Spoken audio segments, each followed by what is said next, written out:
Bueno, pues si parece, empezamos. Ya son -10, hemos dado los 5 minutos de cortesía y vamos con ello, ¿de acuerdo? En primer lugar, agradeceros vuestra presencia, vuestro interés en este tema tan candente y también de tan rabiosa actualidad. Casi más que la convocatoria de elecciones en la Comunidad de Madrid. Yo no sé qué es más es más de primera plana, si la ciberseguridad o los líos que tenemos aquí en Madrid. ¿Por qué? Porque la seguridad es la profesión del futuro, sin lugar a dudas. Es donde más se demandan profesionales, así lo dicen todos los estudios, así lo dicen todas las tendencias en cuanto a demandas de profesionales en diferentes sectores. Y bueno, y hay que ir preparándose para ello. Y no solamente entendiendo la ciberseguridad desde un punto de vista más general o bueno, incluso diría más superficial, como todos entendemos, pues el hacker y tal, no sé, ahí no, hay mucho por debajo, hay muchos perfiles, muchas funciones, hay una gran diferencia en cuanto al desempeño de responsabilidades dentro del mundo de la ciberseguridad y bueno, y también ámbitos, ¿no? Como el que vamos a hablar hoy de una manera más específica, como es el de la ciberseguridad del entorno de OT, ¿no? Y para ello contamos, pues, con un crack. No quiero hacer mucho la pelota, pero bueno, pero es un tío muy bueno. César, ¿vale? César es un tío muy bueno, tiene mucha experiencia y más allá de contaros su currículum, literalmente deciros que es un tío excelente, que es un crack en el tema. Sabe mucho y estoy convencido de que os va a trasladar pues, esas pinceladas dentro de ese ámbito, ¿no? En el que también es el gran desconocido, que es el OT, ¿vale?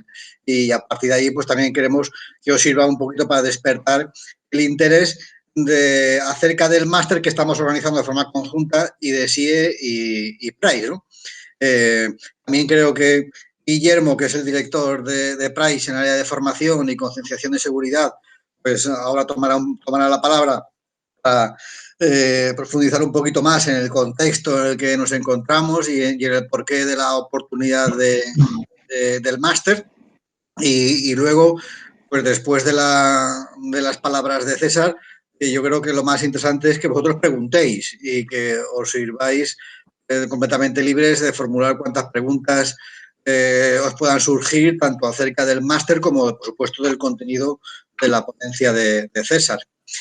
Y yo no cuento más. Guillermo. Perfecto. Entonces, oye, bienvenidos a todo el mundo. Me pongo la cámara un segundito también, que me pongáis cara. Oye, es un placer estar aquí con vosotros. No le quiero robar el protagonismo a César, que va a ser realmente la ponencia más interesante. Sí que quería compartir con vosotros 5 minutos, ¿vale? 5 minutos en donde podamos comentar un poquito el contexto de ciberseguridad para poneros un poco en antecedentes, ¿de acuerdo? Seguro que ya todos vosotros, si estáis escuchando esto, conocéis, ¿no? Ya un poco el mundo de la ciberseguridad en mayor o en menor medida, pero merece la pena, ¿no? Recordar algunas cosas que yo creo que a la hora de ponernos en situación, pues merece la pena comentarlas, ¿no? Voy a comenzar primero con una serie de incidentes, ¿no? Que os voy a contar. Es decir, si abrís un periódico, es muy fácil que si no es en primera plana, pues sí que de las primeras hojas tengamos algún tipo de incidente, ¿no?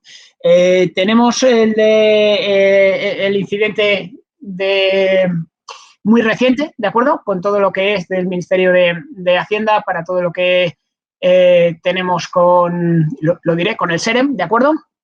En esta ocasión, hace un par de días, no hay mucha información al respecto, bueno, ya irá saliendo poco a poco. No, eso es un solo ejemplo de los muchísimos que hay a lo largo de los días, de los meses, de los años, ¿no? Llevamos muchos años con muchos incidentes. Me gusta uno, ¿no? Uno de hace más o menos un mes, ¿vale? Un hacker intenta envenenar el agua del grifo de una ciudad de Florida. No sé si lo habéis escuchado. A mí me atrajo bastante, ¿no? Un poco pues por saber qué es lo que había pasado, ¿no? Al fin y al cabo era una situación, pues, bueno, bastante sencilla, ¿no? Bastante sencilla, en donde no se habían incorporado las medidas oportunas dentro de todo lo que pueden ser los sistemas SCADA, estos sistemas, ¿de acuerdo? Dentro de lo que son las depuradoras que tenemos en las ciudades, una persona consiguió entrar, estuvo hurgando, estuvo viendo cómo funcionaba, ¿no? Y pues por algún motivo no cambió algunos parámetros, cosa que pudo haber envenenado a toda la población, ¿no? Bueno, es uno de los muchos ejemplos que comento. Llevamos muchos años, ¿no? Y esto lo dice también el Foro Económico Mundial, que es un foro, una organización que vela sobre todo pues, por los riesgos, entre muchas otras cosas, por los riesgos que tienen las compañías actuales en el mundo de hoy que más preocupan pues, principalmente a la alta dirección, ¿no? Llevamos muchos años, no sé, os diría a lo mejor más de 7 años, que los riesgos de ciberseguridad derivados de ataques de ciberdelincuencia están en el top 10, sin lugar a dudas, ¿no? Bien por probabilidad o bien por impacto, ¿no? Esto lo que hace es que dentro de las agendas de la alta dirección, de los CEOs de las grandes compañías y de las pequeñas, tengamos la ciberseguridad como un tema recurrente y un tema que les preocupa enormemente, ¿no? Algunos datos, pues, bueno, me parecían un poco curiosos, datos del 2020, ¿de acuerdo?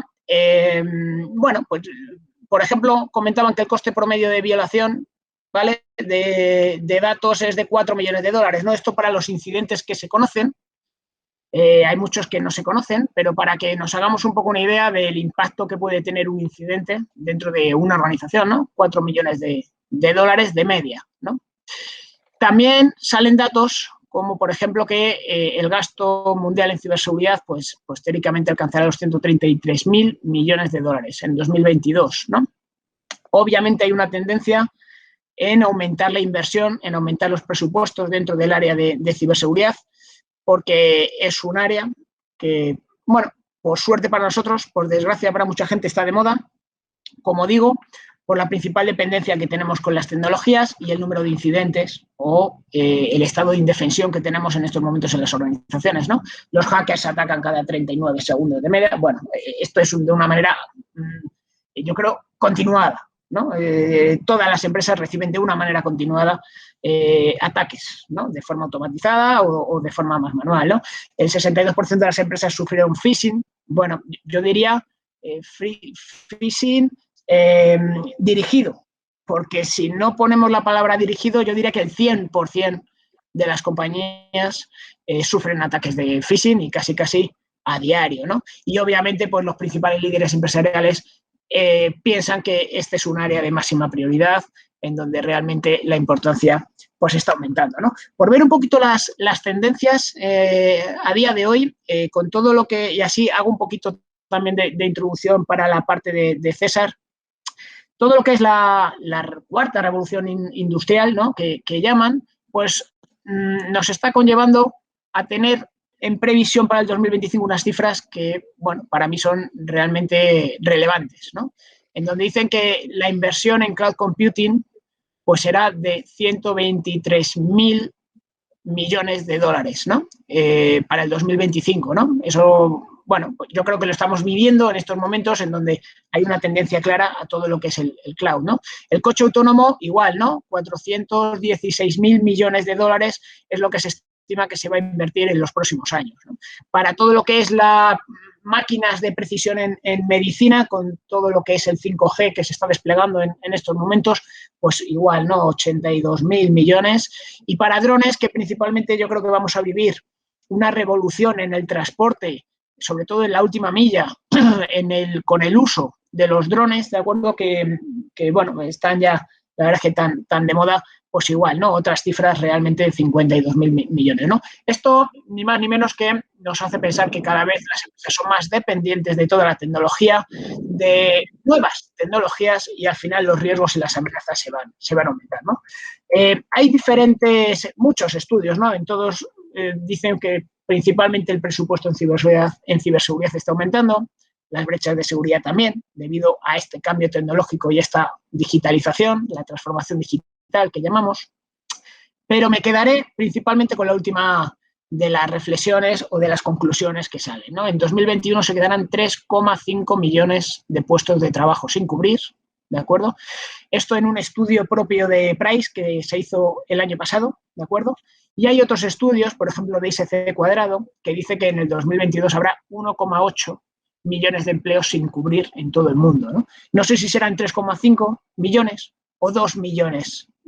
Yo creo que lo más relevante es que tenemos un déficit de profesionales en este mundo bestial, que ahora mismo tenemos que cubrir y que realmente las empresas están peleándose por atraer talento en estos momentos en el mundo de la ciberseguridad, ¿no? Sin más, voy a dar paso a César Tascón. César Tascón es socio de Business Security Solution, de BSS, dentro de Price España, con más de, bueno, 20, me quedo corto, más de 20 años de experiencia en el mundo de la ciberseguridad. Pues prácticamente toda su vida se ha pasado en el lado más técnico de la ciberseguridad, tanto por el mundo IT como por el mundo OT, ¿de acuerdo? Y yo creo que es un privilegio que podamos tenerle y que podamos escucharle este ratito, ¿no? Con esto, César, paro de presentar, si te parece, y cuando quieras. La verdad es que se me hace complicado arrancar, porque me ponéis tan bien entre Fernando y tú, que entro así sonrojado y tal, y se me hace un poquito difícil de empezar, pero bueno, lo intentaré hacer lo mejor posible.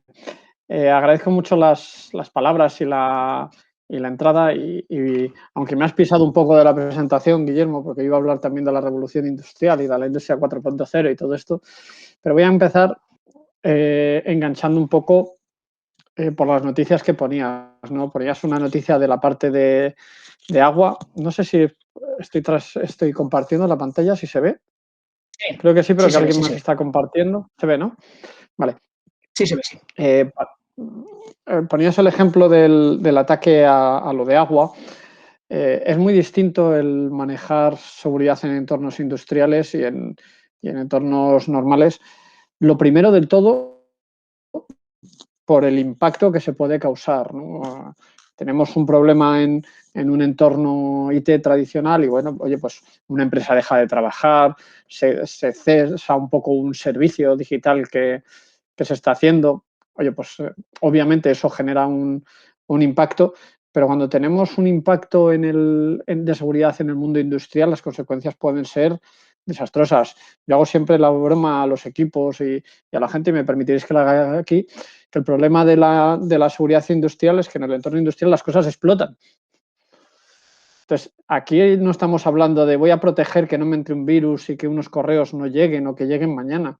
Aquí podemos estar hablando de impactos que afectan a la sociedad, a un montón de personas, a miles de personas. Y ha habido casos suficientes en el pasado como para ello. No se relacionan muy directamente, porque algunos de los casos que ha habido, como este de aguas, otros casos que ha habido con ataques a infraestructuras médicas, etcétera, incluso donde ha habido impactos sanitarios de la gente, incluso muertes, no se relacionan directamente, pero llegará el día, esperemos que tarde mucho, en que un problema de seguridad se calibre directamente en un entorno de este estilo en personas, en bajas. Porque además, en el entorno industrial se juntan ya todos los sistemas que controlan una instalación. Algunos de esos la controlan para que siga dando funcionamiento y siga permitiendo proveer de agua, y si no lo hace, pues puede que no haya agua en los grifos, pero lo que es peor, puede que haya agua de mala calidad o que una válvula que tiene que detectar que hay demasiada presión no lo detecte y esa tubería reviente y cause un gran problema, ¿no? Entonces, de ahí viene un poco el que la gente cada vez se vaya preocupando más de esta ciberseguridad industrial y de cómo ir avanzando en ella y de cómo se tiene que hacer, porque luego las medidas y los tiempos, y lo vamos a ir viendo un poco durante la presentación, hacen que sea muy, muy distinta y que muchas de las medidas que estamos acostumbrados en un entorno industrial no se puedan aplicar tal cual. A ti te llega la actualización de los parches de Windows y te dice que reinicies, le das al botón, se te pone la pantallita, reiniciando, no sé qué, tarda 10 minutos, actualizando, rearrancando. Tú imagínate que te pasara eso con la luz de tu casa y te dijeran, oye, que vamos a reiniciar la luz y que tardara 10 minutos en volver. Es absolutamente impensable. absolutamente impensable. Entonces, todas esas cosas que IT nos parece normal, bueno, ahora lo está analizando el anti-phishing y este correo me ha llegado 2 minutos después. No pasa nada, pero en el entorno industrial todas esas cosas sí que pasan, no nos la podemos permitir, ¿no? El camino que hemos llevado en toda la parte industrial viene muy pegado a lo que es la propia evolución industrial. Y ahí es donde Guillermo me ha pisado totalmente la presentación, no te lo perdono. Entonces, las primeras revoluciones industriales, que ahora decimos que estamos en la cuarta, pues obviamente no nos afectan. La primera es pues, simplemente la máquina de vapor, luego ya la cadena de montaje con energía eléctrica y tal. La tercera es cuando ya empieza a tener cierta relevancia, ¿no? Que es cuando los procesos se automatizan. Se generan sistemas automatizados que mantienen un entorno funcionando de una determinada manera y son capaces de operar o de reaccionar adecuadamente ante determinadas circunstancias. Pequeños entornos de este estilo hay por todos los lados, para válvulas que detectan algo y saltan, cualquier sistema de control industrial pues tiene algo de ese estilo. Pero cada vez se le va dotando de una complejidad mayor, se le da unos requerimientos mayores de conectividad, de sensorización de todo ese proceso para entender lo que está pasando y cada vez pues requiere más capacidades y ese sistema más específico se convierte en un sistema más genérico. Y la cuarta, que es un poco en lo que nos encontramos ahora, es cuando ya se quiere llevar eso al extremo con el boom de las capacidades de Big Data y de análisis, lo que antes era un proceso industrial que tenías lleno de datos, pero que a lo mejor no podías analizar convenientemente, ahora se le quiere dotar de una mayor profundidad en esa digitalización que permita también pues, tomar pequeñas decisiones que puedan mejorar la optimización del proceso, la formación de la gente, cómo se lleva de un sitio a otro la información para extrapolar, etcétera. Todo eso también está generando una diatriba mayor en el caso de la seguridad, porque antes muchos entornos de estos estaban bastante aislados y aunque sus medidas de seguridad no eran demasiado potentes, pero con todo esto pues se quieren consumir los datos desde la central, se quiere que una persona, además ahora con la pandemia, si necesita hacer una intervención no la haga desde aquí, pero que la pueda hacer desde su casa o desde el fabricante que está en otro país. Todo eso le está dotando de una conectividad a los entornos que obviamente los hace mucho más expuestos. Una fábrica que no se conectaba con nada, pues obviamente tenía una exposición menor. Esto más o menos ya lo he contado, así que me voy a saltar.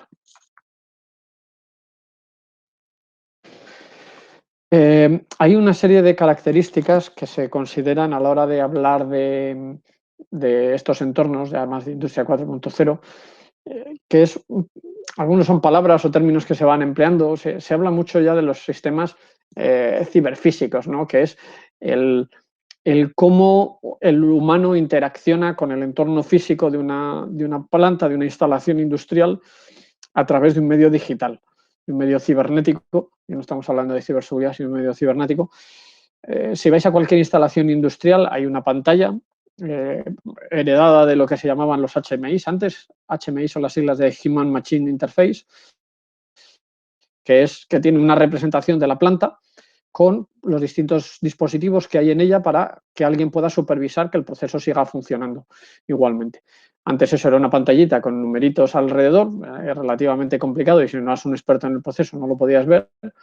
Poco a poco esa interoperabilidad está avanzando muchísimo. Ahora, por ejemplo, se están poniendo muy de moda los sistemas incluso de realidad virtual para entrenamiento de gente de planta, para ver cómo tiene que hacer una cosa y se pone unas gafas y tiene una copia virtual, por así decirlo, que es el segundo bullet.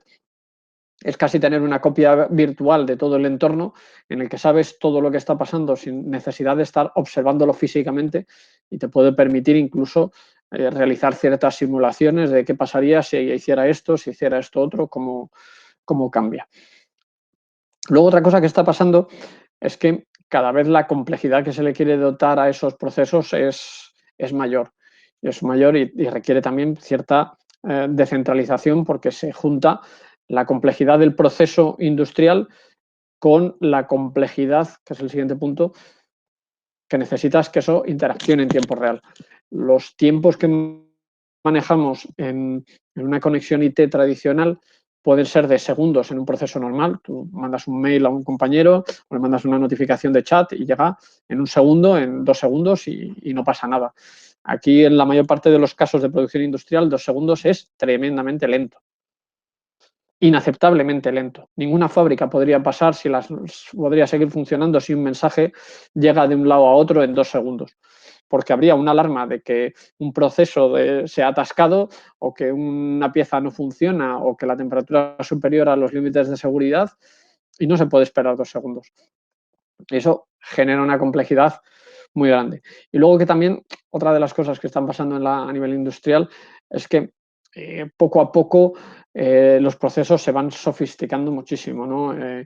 Se quieren que sean más modulares y lo que antes era una fábrica de papel, ahora con el vapor del agua que utilizan para disolver el papel, lo meten en una turbina y también generan electricidad. O sea, con procesos industriales se han dotado de una complejidad tremenda. Y eso necesitamos también que se modularicen mucho. Pues oye, esta es la turbina y necesito que la turbina funcione de manera muy independiente porque yo no soy un generador de energía, yo soy una fábrica de papel.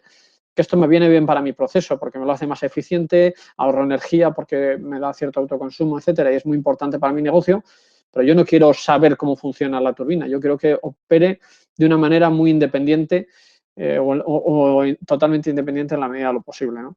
Y son sistemas demasiado complejos para operar por sí mismos. Me lío al pasar las páginas, me vais a disculpar, porque como tengo 2 pantallas, me veréis aquí, mirad para arriba y para abajo. Todo esto tiene... Ahora he dado 2 veces.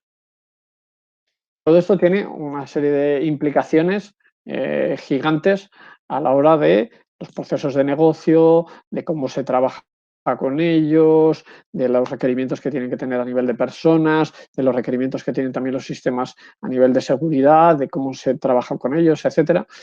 Pero sobre todo tiene unos requerimientos distintos a nivel de lo que es el propio proceso industrial, cómo se va a funcionar en él y las amenazas a las que está expuesto. El tema de ciber entra aquí con una tremenda fuerza porque según se le va dotando de autonomía, de modularidad, de que opere más rápido, más autónomo, que los propios que lo operan a través de sistemas, el impacto que tendría una amenaza de ciberseguridad sobre ese entorno lo hace tremendamente más grande en cuestión de impacto. Porque si antes la solución de alguien era levantarse y dar a una válvula para abrir o cerrar, según le aparecía en un manómetro que la presión estaba alta o baja, pues es una solución, es poco eficiente, pero si ahora por eficientar toda esa gente está en una sala y solo ven los datos desde un ordenador, si ese ordenador no funciona, si esa vez que le dan al botón para cambiar una válvula no funciona o dejan de verlo o se empieza a mover solo el puntero del ratón y empieza a cambiar cosas sin que ellos puedan hacer nada, pues el impacto es tremendo porque se va perdiendo poco a poco la otra manera de actuar, ¿vale? Eso es lo que lleva a que las empresas pues, se vayan preocupando de esto cada vez más. Luego, en paralelo, llevando esto más hacia lo que es el mercado de consumo, y será un poco lo que más conocéis todos, nos empezamos a adentrar en el mundo del IoT, ¿no? El famoso Internet de las cosas, que esto viene a una velocidad de vértigo. Con la implantación de los 5G, del 5G, que lo que va a dar es mayor capacidad de conectividad y unos tiempos de respuesta muchísimo más pequeños, esto se va a extender muchísimo, porque va a ser más barato y muchísimo más viable. El IoT, yo lo hacía la broma también de que esto es el hermano pequeño del OT tradicional, ¿no? Y que se va acercando al mercado de consumo, pero que ya, pues, pues ya va teniendo diversas interacciones en las que los usuarios interaccionan con un sistema, con un botón, con una cámara, que ya les permite ciertas cosas entre el mundo físico y el mundo más digital. Y hay muchísimas opciones, se están domotizando soluciones, etcétera. Luego tenemos también el IoT, ¿no? Que es el llevar esto al mundo también industrial, ¿no? Lo que antes era el dispositivo, el teléfono, la cámara, el sensor que tienes en casa de de temperatura o de presencia o de lo que tengas en cualquier lado. Los tiempos y las cosas que necesitas para una función normal en una casa son de una manera de un usuario.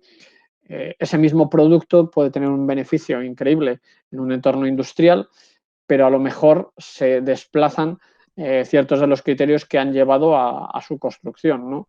Normalmente cuando montas un sistema de este estilo, el IoT está pensado pues, sobre todo para facilitar la interacción de los usuarios con la tecnología.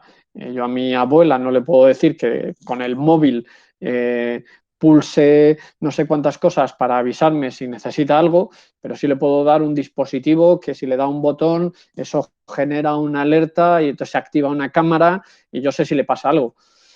En la parte IoT, esta parte de mejorar la experiencia del usuario desaparece. Aquí no vamos a que el administrador de una planta le sea más fácil, sino mejorar las capacidades, sobre todo. También teniendo en cuenta que podemos estar en entornos que puedan ser relativamente agresivos en cuanto al ambiente. Si tenemos que sensorizar una planta de papel o una planta que se dedica, yo que sé, a cortar madera, puedes encontrarte que la calidad del aire es demasiado mala y que un dispositivo tradicional tiene un tiempo de vida de un mes, porque después se escacharra por la cantidad de polvo que hay en el ambiente o cosas de ese estilo. Entonces, normalmente nos encontramos que estos dispositivos más, cuando van en el mundo industrial, son distintos, están ruberizados, con una carcasa que es distinta, con unas medidas que son distintas, una tecnología interior que también es distinta.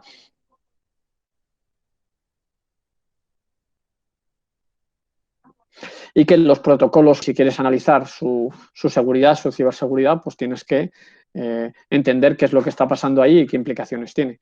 Todos tenemos nuestra Wi-Fi en casa, ya nos han hablado muchas veces y sabemos que la Wi-Fi, si no la securizas, puede ser un punto de entrada para un atacante, pero si tienes un sensor, unos dispositivos de domótica que utilizan red, no sé si las habréis oído alguna vez, red LoRa o red Sigfox, que son protocolos de comunicación inalámbrica distintos de los habituales de domótica, pero más utilizados en entornos industriales, o el HART, etcétera. Hay que entender qué es lo que está por dentro para poder hacer una valoración de seguridad y si eso puede tener un impacto, porque puedes tener un proceso que tiene una dependencia muy grande de alguno de estos dispositivos. Espero no estar siendo demasiado denso, ¿vale? Una de las cosas que se intenta es, obviamente, organizar esto convenientemente. Nosotros, en cualquier sistema de información de cualquier organización de la empresa, pues tienes tu estructura, sabes cuáles son los dispositivos que hay, sabes cuáles son los ordenadores, tienes una segmentación de red, etcétera. Perdón. En una red industrial te encuentras que tienes muchos entornos distintos y con capacidades muy distintas y que lo que vas a poder hacer difiere mucho por la propia naturaleza de lo que hay en cada uno de los dispositivos que te puedes encontrar, ¿no? Entonces, hace ya un montón de años, de cara a 30, en una universidad crearon un modelo teórico de segmentación en distintas capas de lo que son los elementos que debería haber o que suele haber en una red industrial, que es el modelo Purdue. El modelo Purdue lo que estratifica es en una serie de niveles que hay en una plataforma industrial y te permite pues, empezar a trabajar en cómo se tiene que conectar un entorno con otro, qué medidas de seguridad puedes aplicar en un entorno o en otro, en un dispositivo, y las implicaciones que puede tener para cada uno de ellos. Llevar esto a la práctica, este modelo, que es un modelo teórico, llevar a esto a la práctica en una organización es tremendamente complicado porque en realidad todas estas redes, todos estos sistemas se montan para una funcionalidad y es una funcionalidad que puede ser muy compleja y la arquitectura que tiene de conectividad por dentro no se define desde el punto de vista de seguridad, se define desde un punto meramente funcional en el 99,99% de los casos. Y entonces lo que te sirven estos modelos no es para definir una arquitectura, es decir, este cacharro se tiene que conectar aquí y aquí de esta manera, sino para entender un poco lo que tienes y asegurar ciertos criterios en cuanto a la seguridad, de decir, oye, yo me quiero asegurar que no tengo conexiones de esta manera a esta, que cuando voy a hacer una actualización de seguridad lo tengo organizado de una determinada manera o al menos poder entender dónde vas a aplicar los controles y cómo lo puedes intentar llevar a la práctica, ¿no? Voy a intentar repasar, sin demasiado detalle, pero voy a intentar repasar un poco qué hay en cada uno de ellos para que os quede más o menos claro y hablar también un poco de las implicaciones de seguridad que puede tener cada uno de ellos. Permitidme.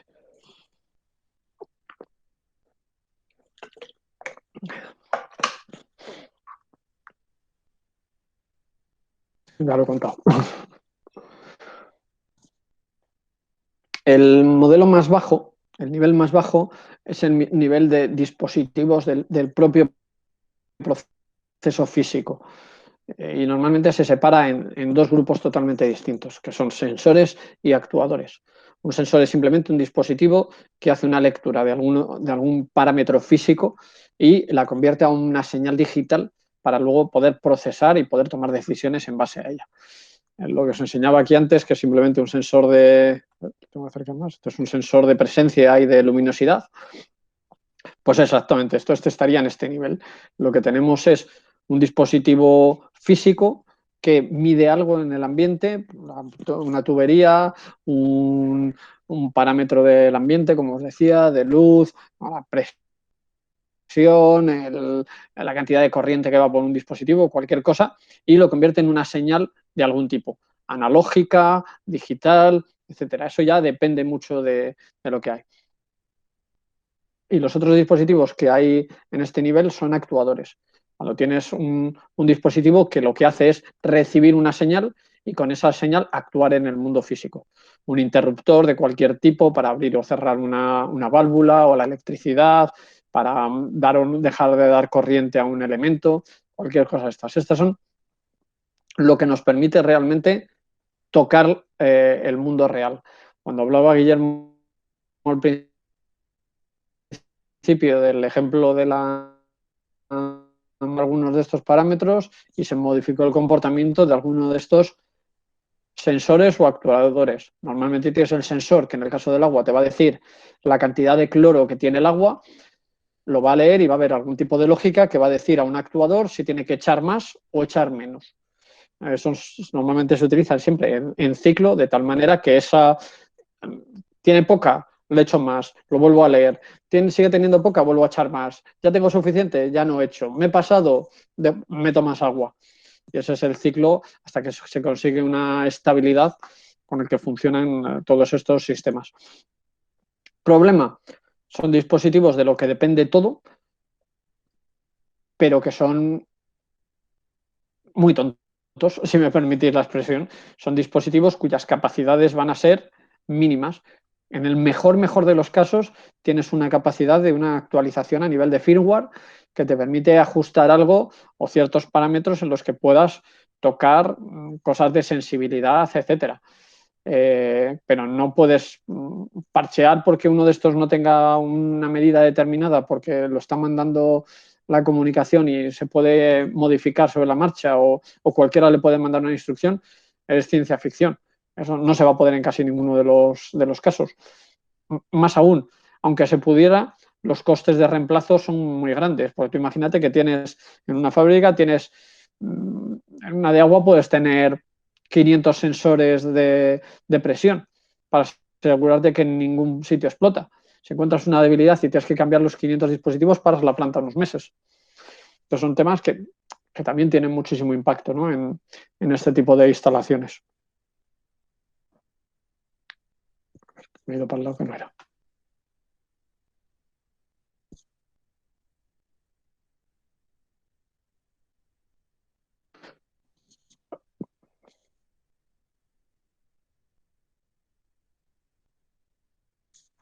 Ahora me he pasado. Perdóname. Ahora, no. El siguiente nivel es el primer nivel de procesado de esa información, ¿no? De procesado de las señales. Aquí lo que tenemos son dispositivos con unas siglas muy especiales, que son las RTUs y los PLCs típicamente. RTUs son los Real Time Units y PLCs es de Programmable Logical Computer, que son dispositivos embebidos que tienen cierta lógica programada a un bajísimo nivel. Un PLC se programa casi a nivel de hardware, es como si lo hicieras en una FPGA, para reaccionar dentro de ese ciclo. Lo que os decía de tengo demasiado cloro, aumento el agua, o tengo demasiado poco, le mando una señal a este otro para que actúe. Eso es lo que tenemos a este nivel. Pero ya con una complejidad de proceso de negocio elevada y unos requerimientos de actuación muy grandes. La presión de este sitio ha aumentado, tengo que desviar por este otro. Me llega una sobrecarga de corriente porque soy una subestación, tengo que interrumpir el suministro. O tengo que parar porque entro en situación de emergencia porque por cualquier motivo hay un mal funcionamiento del sistema y tengo que detenerlo todo y llevarlo a una configuración por defecto que se considera segura para que no dañe a nada. Aquí tenemos que entender que además el orden de prioridades de la seguridad en un entorno industrial cambia drásticamente con respecto al orden de prioridades de un entorno IT tradicional. En un entorno IT normalmente vas a tener que la confidencialidad de los datos es posiblemente la mayor criticidad. Pues yo quiero que mi correo, que no lo vea nadie, aunque me entre 15 segundos tarde. Luego la integridad, que no me lo modifique, que no me haga nada raro con él. Y por último, la disponibilidad. Pues si tarda un poquito más, no pasa nada. En un entorno industrial va al revés. Primero es la disponibilidad, después la integridad y por último la confidencialidad. Que alguien pueda leer el valor de la presión de la tubería, me da igual con tal de que eso pase agua. Pero lo que es peor, entra a un nivel extra, que es el de safety. Aquí lo primero de todo es que esto, como os decía al principio, no explote. Entonces, aquí a nivel de lógica de todos los sistemas, tienen que estar preparados para proteger el entorno y las vidas humanas que hay alrededor. Y si para eso tienen que parar todo el proceso, lo paran.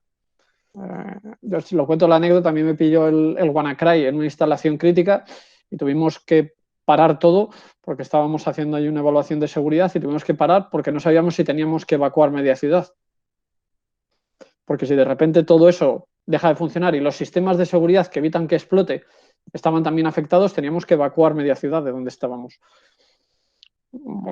Son temas muy serios. Normalmente te encuentras que una instalación de ese estilo que tiene un riesgo de explosión tiene dos sistemas totalmente paralelos, uno totalmente aislado que se dedica únicamente a verificar que el otro está funcionando adecuadamente y si no a pararlo todo y llevarlo a lo que llaman posición segura. No doy servicio, pero sé que no explota.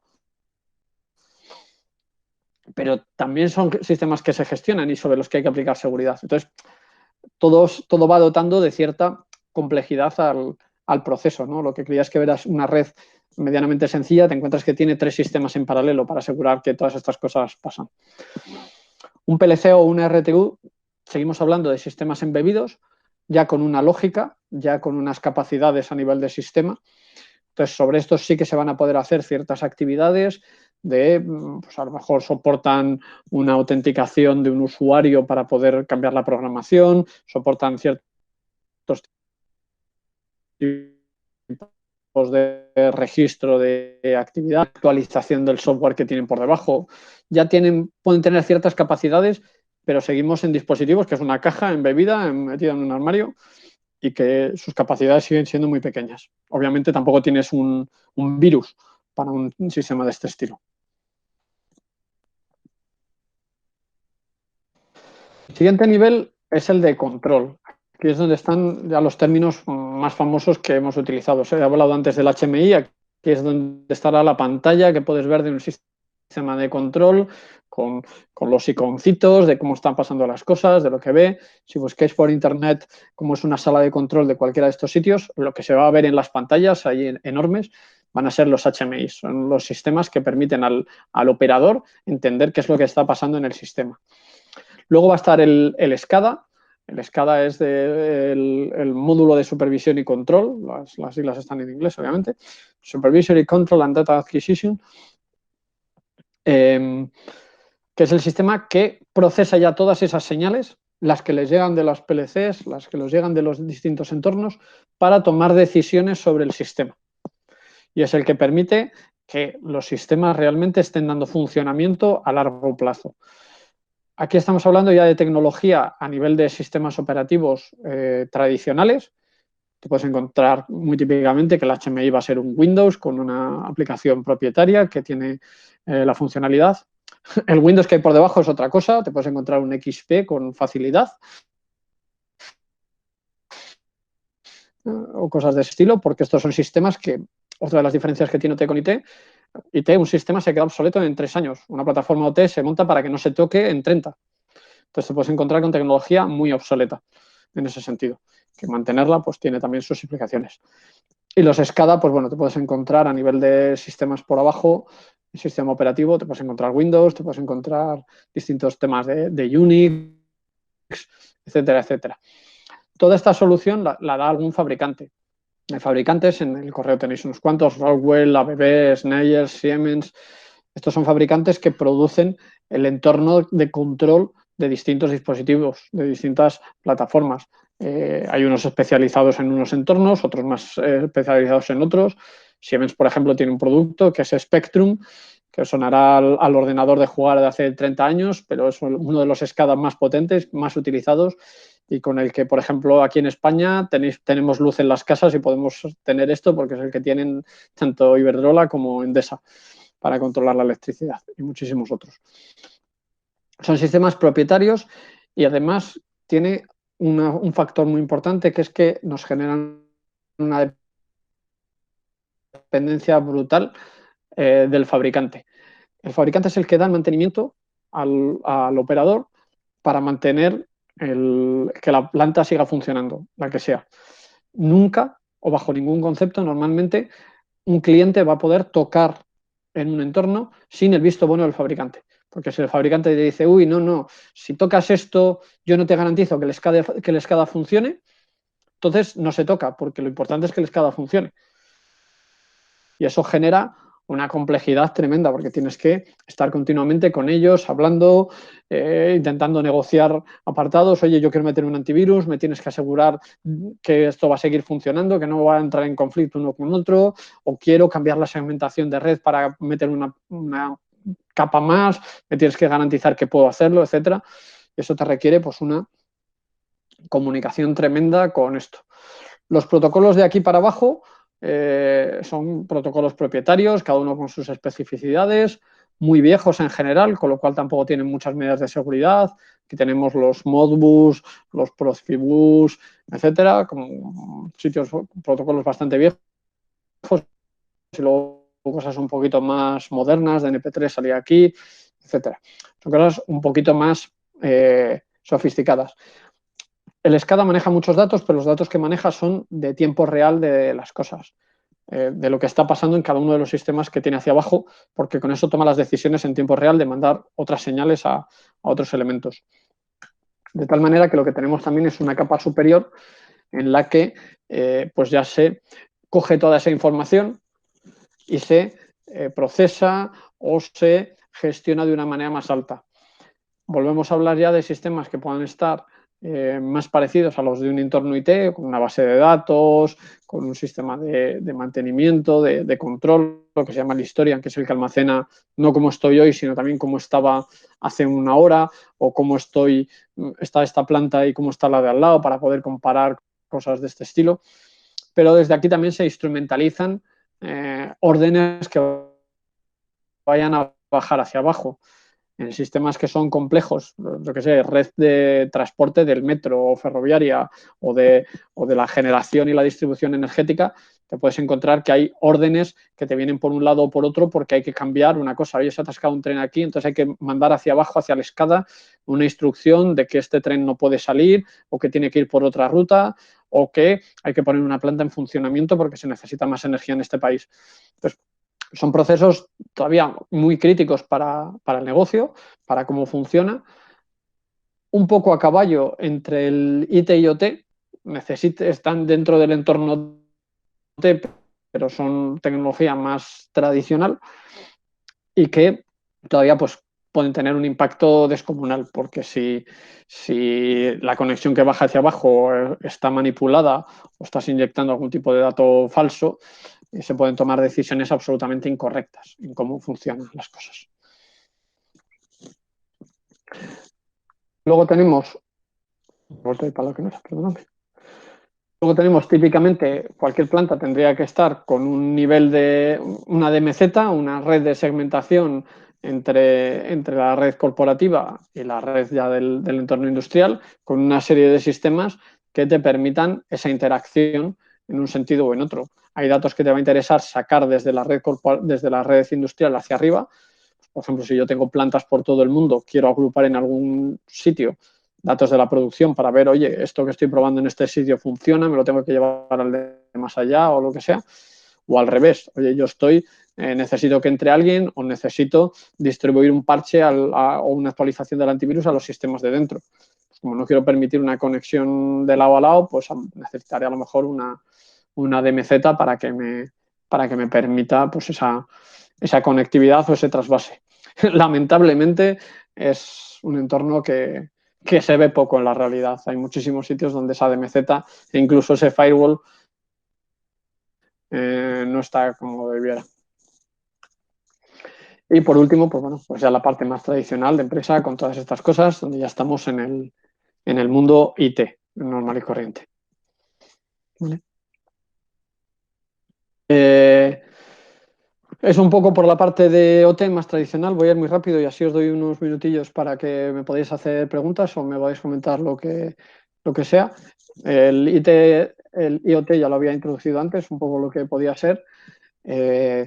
Muy rápidamente tenemos muchos tipos de IoT. El que os he enseñado antes, el dispositivo es uno de domótica. Tenemos otros que son más vinculados pues, con el transporte, con el seguimiento de dónde está un paquete, una sensorización de dónde está un determinado dispositivo, una flota, lo que necesite. Creciendo mucho lo de salud, que es otro tema que nos va a preocupar muchísimo en los próximos años. Ya hay por ahí investigaciones y cosas, pero claro, si te ponen... fue una charla muy relevante que se dio hace unos años en Estados Unidos. Si te ponen un marcapasos y ese marcapasos puede ajustarse por un tipo de tecnología inalámbrica sin tener que operarte, por si necesitan ajustarte el ritmo de la descarga o el volumen, eso te hace sujeto a que alguien pueda generar un ataque y ese ataque impacta directamente en tu salud, con lo cual volvemos a hablar de temas muy serios. Y luego, pues bueno, todo el tema de seguridad, de safety, de sensores para interacción física con una alarma, con unas cámaras, etcétera, es algo que también pues está creciendo enormemente. También tenemos, como en los otros, vamos a tener sensores y vamos a tener actuadores. Y luego vamos a tener pues, unos esquemas de ataque muy distintos porque la exposición es otra totalmente distinta. Si tú haces un IoT para poder hacer seguimiento de la flota de vehículos que tienes y saber dónde están y poder mandar al más óptimo a un sitio determinado, pues te puedes encontrar que simplemente que alguien pueda acceder a esa información pues es bastante relevante. Hace tiempo hubo una muy famosa en el que con las pulseritas estas de detectar la gente y monitorizar el movimiento físico, alguien se dedicó a mapear instalaciones militares no documentadas, porque al final veías una serie de gente haciendo una ruta muy clara en un espacio físico donde en el Google Maps está ofuscado porque está catalogado como secreto, pero que los 40 soldados que había dentro llevan la pulserita y eso con la posición GPS y tal te permitía mapear cosas de cómo van por dentro. El espectro y el ámbito de las cosas que pueden pasar cambia mucho. Entonces, eso es una cosa que va a generar, vamos a ver muchísimos usos nuevos y que hoy por hoy no están contemplados y vamos a encontrar muchísimos escenarios de abuso que también no van a estar contemplados. Con la misma complejidad que os decía antes, la sustitución de alguno de estos dispositivos puede ser muy grande. La propia denegación puede ser fácil y va a afectar a mucha gente de una manera más sencilla porque hay dependencias que no se van a conocer. No me enredo más.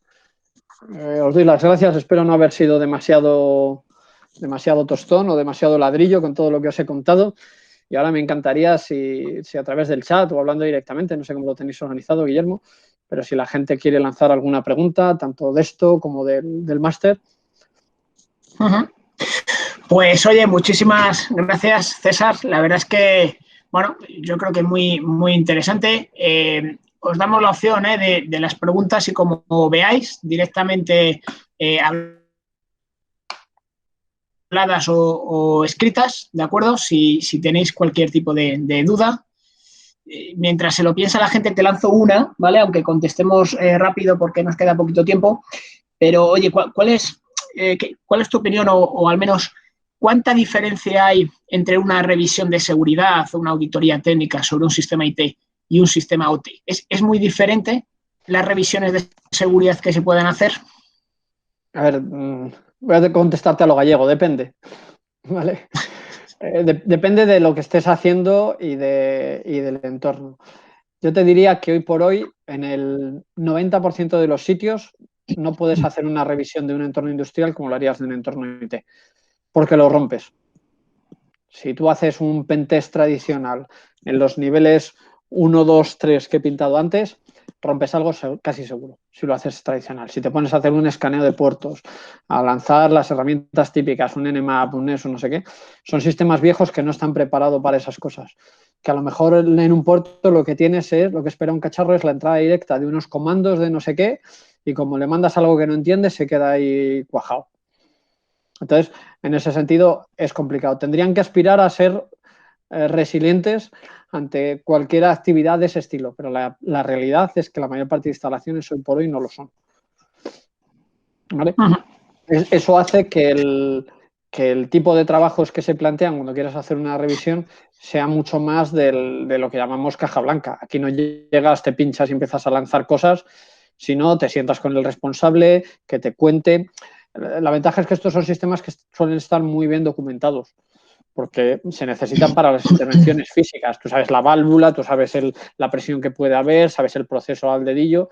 Entonces, tienes que profundizar en eso desde el punto de vista del negocio, de lo que tienes, y trasladar eso a, vale, pues aquí están estos sistemas, enséñamelo, vamos a que enséñame esta configuración, vamos a ver lo que es, vamos a ver qué tiene, cómo se comunica uno con otro, y sobre eso empezar a trasladar conclusiones o cosas que se puedan hacer.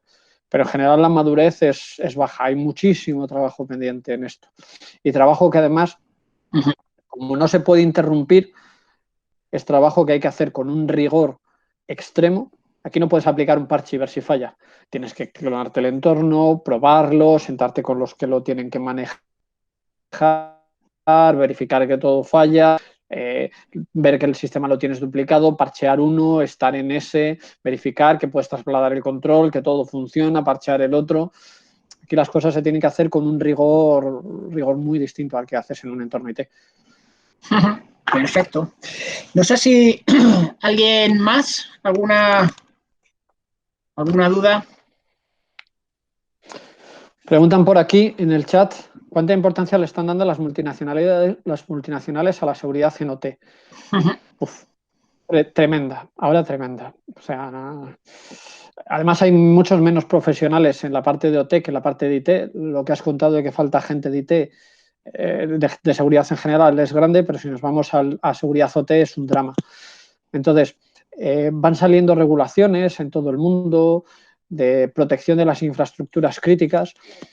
En toda Europa está la directiva NIS que se ha traspuesto a los distintos países, en España en este enero, que te obliga a tener una serie de medidas de seguridad en lo que son los sistemas esenciales que prestan servicio, que se incluyen todos estos que son entornos OT. Y entonces todos los grandes se lo están planteando y con una relevancia grande. Yo en los últimos 3 años he hablado con dirección general de empresas en este país para hablar de seguridad OT con decenas de empresas. Con dirección general, porque el de arriba del todo está preocupado. Y los del medio no saben cómo se tiene que atacar, porque el que sabe de seguridad más de IT, que ha estado con el antivirus y con todo esto, no sabe de OT, y el que sabe de OT no sabe de las amenazas, no sabe lo que se tiene que hacer, incluso puede que sea hasta un poco reticente, ¿no? Entonces, sí que se lo están tomando en serio, se está invirtiendo bastante, pero todavía queda muchísimo camino. Yo creo que estamos en el camino correcto, pero queda mucho por andar. Queda mucho por andar. Perfecto. Pues estamos justamente en hora. Por si acaso, último aviso. ¿Alguna otra pregunta? ¿No? Bueno, pues por cerrar, no irnos en hora, habéis visto lo que puede ser un avance del máster, ¿de acuerdo?, que estamos proponiendo, tanto IDESIE como Price. Yo creo que, como ha comentado César y lo ha explicado fenomenal, ¿no?, la importancia de los perfiles de ciberseguridad ahora mismo es obvia, y la diferenciación que produce que una persona sepa de ciberseguridad en IT más OT es radical, ¿no? En estos momentos, tanto pues para favorecer la carrera como la incorporación en el mercado laboral, cada uno de vosotros seguro que tiene unos intereses, unas expectativas y unos objetivos diferentes, ¿de acuerdo? Pero pensamos que este máster de mixto, ¿de acuerdo?, explicando todo lo que es seguridad IT más seguridad OT, os va a posicionar en el mercado de una manera fantástica, ¿no? Ha habido mucho tecnicismo, a lo mejor ha habido algunas personas que no están muy familiarizadas, otras a lo mejor sí que lo estaban más. Este es un máster, ¿de acuerdo?, en donde vamos a enseñar a la gente con una pequeña base, ¿no?, obviamente de tecnología y de informática clara, ¿no? Obviamente hay que conocer ciertos conceptos de comunicaciones y de redes, ¿no? Pero va a ser un máster en el que cualquiera se puede apuntar, ¿vale? Un máster en donde vamos a explicar los conceptos, vamos a explicar muy bien toda esta terminología, ¿de acuerdo? Y un concepto, un máster en donde vais a poder tener una evolución en el conocimiento, pensamos que bestial, ¿no? Entonces, yo por mi lado no me entretengo más, nos hemos pasado un par de minutos. Agradecer obviamente a todos vosotros, lo primero, la asistencia, esperemos que haya sido de interés. César, muchísimas gracias también, yo creo que la charla magistral como avance de todo lo que nos vamos a encontrar, pues yo creo que ha sido esclarecedora. Y oye, sin más, estamos a vuestra disposición, tanto IDESIE como Price, ¿de acuerdo?, para resolver las dudas y esperamos veros dentro de poco, que eso sería para nosotros lo más agradable, ¿no? Muchísimas gracias y yo creo que con esto cerramos la sesión. Muchísimas gracias a todos. Lo dicho, gracias.